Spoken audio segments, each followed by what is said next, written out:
बिस्मिल्लाहिर्रहमानिर्रहीम। अस्सलाम वालेकुम फ्रेंड्स, कैसे हैं आप सब? उम्मीद करती हूँ खैरियत से होंगे। आज मैं आप लोगों के लिए बहुत ही ज़बरदस्त चटपटे चटखारेदार पोटैटो कटलेट्स की रेसिपी लेकर आई हूँ, जो कि बहुत ही मज़े के बनते हैं। और जो लोग वेजिटेरियन हैं उनके लिए तो ये बहुत ही ज़बरदस्त चीज़ है। ये पोटैटो कटलेट्स जो हैं, ये इनको आप चावलों के साथ या फिर रोटी के साथ हर तरह से इस्तेमाल कर सकते हैं। पोटैटो कटलेट्स की रेसिपी शुरू करने से पहले अगर आप मेरे चैनल पर नए हैं तो मेरे चैनल को लाइक शेयर और सब्सक्राइब ज़रूर कर दें और बेल आइकन को ज़रूर दबा दें ताकि आपको मेरी रेसिपी सबसे पहले मिलती रहे। सबसे पहले ये 1.5 kg मैंने पोटैटो लिए हैं। इनको अच्छे तरीके से धो के छील के तो मैंने बॉयल कर लिया है पीसेस करके। आलूओं को आपने बहुत ज़्यादा भी बॉयल नहीं कर लेना है कि वो चिपचिपे से हो जाए। इस तरह से पोटैटो मैशर की मदद से हमने इसको अच्छे तरीके से मैश कर लेना है।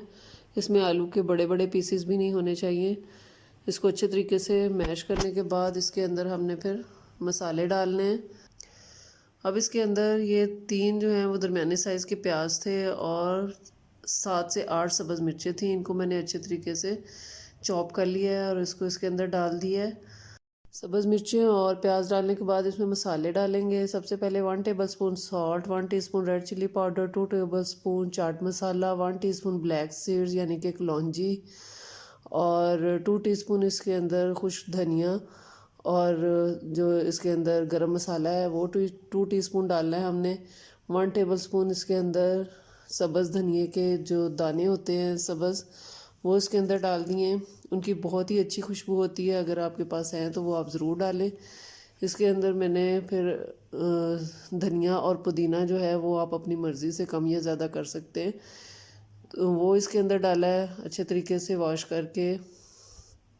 और इसके अंदर 2 टेबलस्पून मैंने लेमन जूस डाला है।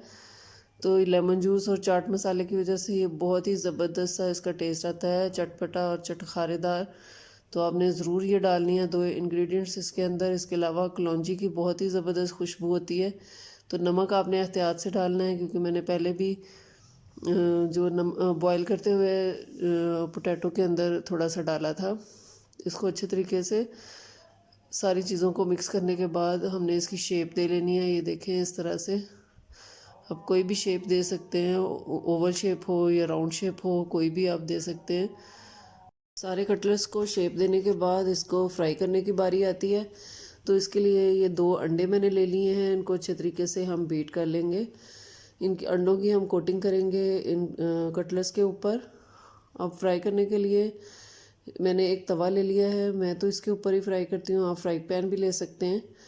तो अंडों में डिप करने के बाद ये इस तरह से गरम तवे के ऊपर हम आहिस्ता आहिस्ता डालते जाएंगे। ऑयल मैंने बहुत ज़्यादा नहीं डाला है, आप थोड़ा सा ज़्यादा भी डालना चाहें तो आप डाल सकते हैं। आपने इनको शैलो फ्राई ही करना है, डीप फ्राई नहीं करना है। ऑयल आप कोशिश करें जितना कम डाल सकें तो आप ऑयल इसमें कम ही डालें।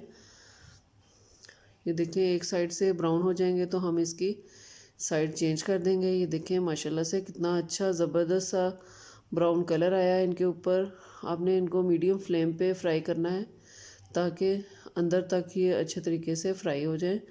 वैसे तो इसमें सारी चीज़ें जो हैं वो कुकड हैं, लेकिन फिर भी आपने इसको बहुत ज़्यादा हाई फ्लेम पे आपने इनको फ्राई नहीं करना है, वरना ये ऊपर से इनका कलर भी ब्लैक हो जाएगा।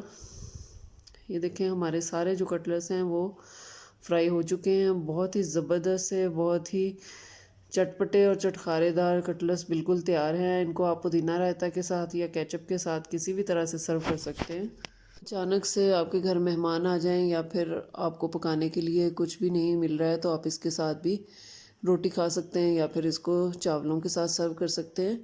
ये बहुत ही मज़ेदार, बहुत ही चटपटी सी रेसिपी बनती है। तो इंशाल्लाह आप बनाएंगे तो सब आपसे इसकी रेसिपी पूछेंगे। तो आपने ज़रूर इनको ट्राई करना है और मुझे फ़ीडबैक ज़रूर देनी है कि आपके पोटैटो कटलेट्स कैसे बने।